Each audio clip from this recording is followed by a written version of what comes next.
The next type of story is inside out. So this is from inside the organization to the world, which, the first purpose is obvious. The world begins to know who we are through the stories that we tell. So a lot of the organizations that you see, that people love them not just because of their product, but because of who they are as companies. We feel that way about them because they tell their stories. So I love like the example of Zappos. I don't need shoes at the moment, but I would buy shoes from Zappos because I am a fan of them as a company. I am a fan of how they operate. I'm a fan of the stories that they tell in the world. But interestingly, there's a second purpose. The more that we tell our stories to the world, the more connected we become to our own story. So there was an opportunity with a previous company to make some pretty significant changes. And in those changes, I mean, it was a little scary, but it was for good. And not too long after the changes, we were in a position where we were hanging out with people outside of the company.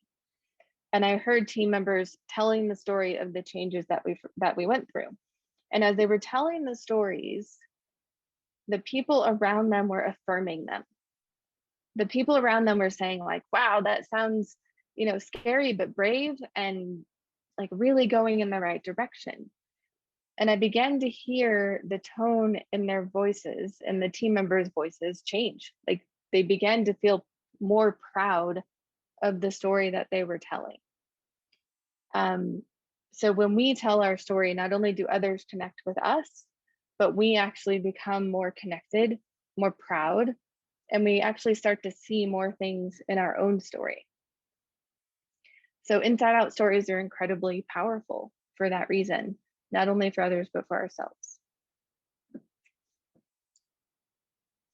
And then the fourth type of story is outside in. And so these are stories from the outside of how our organization is impacting people. I keep going back to the scooter store, but I'm going to use them one more time. I worked there for 12 years and they were incredibly impactful to my career. One of the things that CEO did that was extremely impactful is that every time that we would have we would call them all hands down. We actually used to call them rallies, like a pep rally.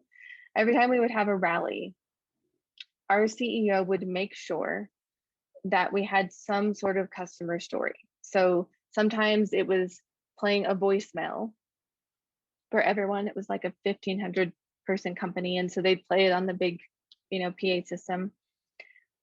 He might read an email, or there were a couple of times where they would, if they were local, they would actually bring the customers to us and the customer would tell us their story directly about how we were impacting them by doing the work that we did.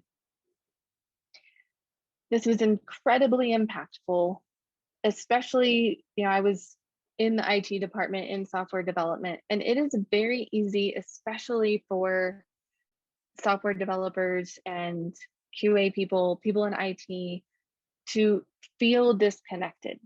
Like, that the work that you're doing is good, but sometimes it's like a leap of 4 different jumps, between you and the customer. And so having those customers come in and say, hey, this really mattered to me, and being able to make the connection,